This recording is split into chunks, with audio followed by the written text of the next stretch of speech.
Hello, I'm Lee Carroll. All right. Well, I think it's time now for a Kryon channel. And so I would like to invite our audience tuning in for this to allow themselves to relax in their chair. And if you've been busy doing things during our conversation, I invite you to just stop whatever it was that you were doing at the same time as joining in and take a moment to sit in the chair, soften your body, relax. Relax your head and your shoulders and your arms and hands and your knees, your thighs, your feet. Allow all the tension of the day to just dissolve and melt away. And once you've done that, I do invite you to close your eyes so that you limit any other sensory coming in to your field other than the audio, so that you can really take in deeply the messages that are being delivered to us in this moment from Kryon.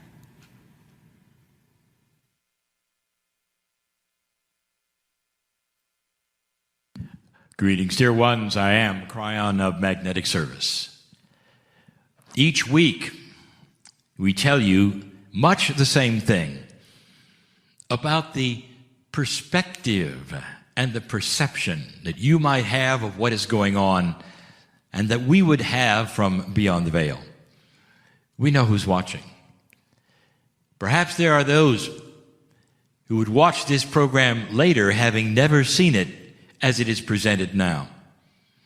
We know who you are as well. No matter when this program is presented and you hear my voice, I will tell you this. Spirit is aware of you. It has nothing to do with the age of the program. It's always in the now. And that happens because of the intent that you have to watch. Isn't it beautiful to think that God is so aware of you that when you have the time to realize things or have an epiphany or start to understand things you did not before, that there is actual celebration of this? It's a revelation, and the light is being turned on to some of you as you learn some things. I would like to expose something to you, a perception you might have that's a bit incorrect, and then tell you why I give it to you. These are always times of teaching and perhaps of exposing ideas that go beyond the linear human being. Now, you're going to hear us say this for a long time. For many years, I have come in explaining the differences between what you perceive and totally what is or might be. And almost all the times we do this, it's because of the dimensional shift that is going on. You live in a single-digit dimensional reality. You live in 4. But the real reality of all that is, the universe, is in hundreds of dimensions. Even science admits that there are more than 20 or 30 as they perceive it and start to identify them as the physics reveals them. So basically, you live in only a piece or a part of all that is. And yet, it is how you make your decisions. It is also how you perceive things. It's also that which is your reality. So in that, let me expose something. Some of you believe that either in past lives or other planets or wherever your soul has been, that there is some kind of remembrance of a society with high technology. Now, some of you know where I'm going with this, and some of you think you know, but neither of those cases do you really understand where I'm going with this. What is high technology to you? Let's talk about your grandparents or your grandparents' grandparents. What is the difference right now between their lives, them sitting in a room 100 years ago perhaps, or you sitting in a room where you are now? Here is what I'm going to tell you. There is almost no difference except for the technology. And so what you have today that they did not have is the technology. You can then transmit things, you can speak at long distances, you can travel through the air, you can do all these things. You have an amazing amount of things that they did not have. But let's say as you sit there, they all went away, all of them. Well, you'd be your grandparents. There you sit, just like they do. And that is, they'll have a book to read, they mail a letter, and it gets there in 3 weeks. All the kinds of things that they had, you would have without the technology.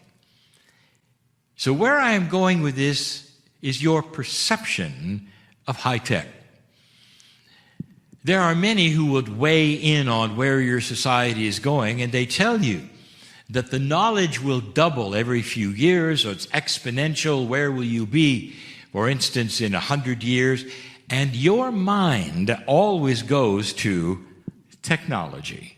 You'll say, well, what we do today with our smartphones and our televisions and all that is in our virtual is going to amplify, and someday that technology will do this for us and do that for us. And I've told you the inventions that are coming. They're technology.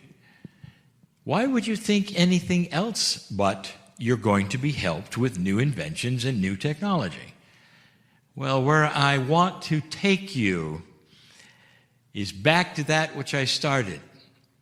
Let's say you felt you were part of a place in the past, either here on this earth or on another planet, that had high technology.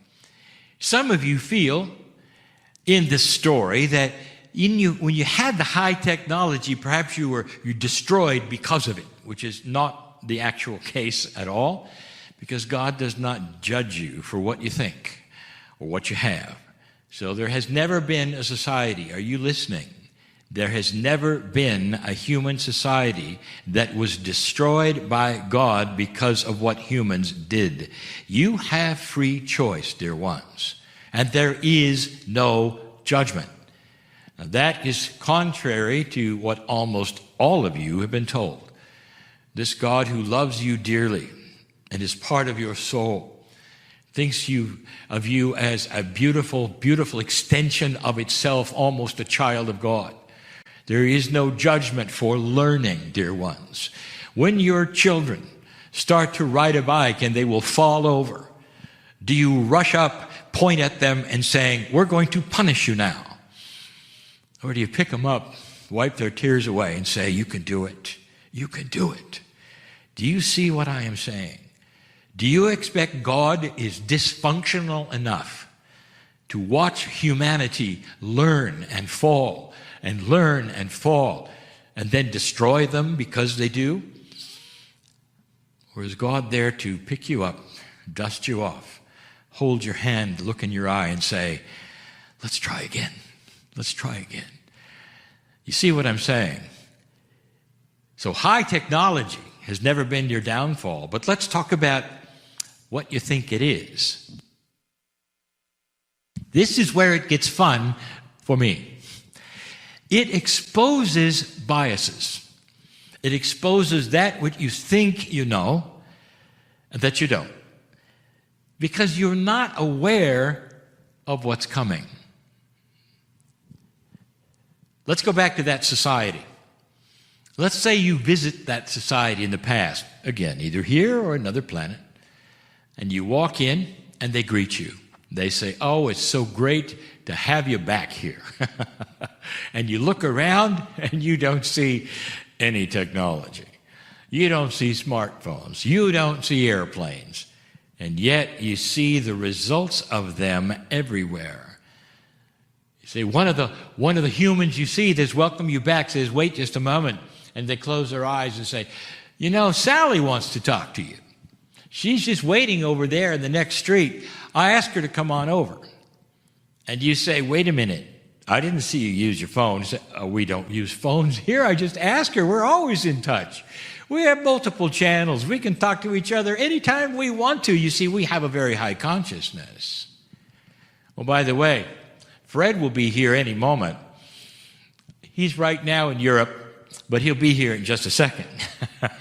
Do you see where this is going? And then Fred walks in the door. And you want to say to Fred, well, how was your flight? And Fred might look at you and go, what are you talking about? I just transferred with my consciousness one place to another. It's easy because I know how, and so does everyone else here, and the communication is instant. You sit down at a meal and you ask, how could such a meal be prepared, and where is your freezer? Where is your refrigerator? And they look at like you're crazy. And they say, all of this was available instantly to us. We manifested it because it's simply atomic structure altered. We did it ourselves, and it's pure. And it has all the vitamins we want within it because we manufactured it with our consciousness, and we converted that which was one thing into another. Do you see where I'm going to this? Do you see what the perception is? That is high technology. Not one device, not one transistor, not one solder joint, not one screen to touch. And then when it came to that which was their entertainment, that is another story. They put themselves into the story that they wanted to see, and not only did they enjoy it, they participated within it.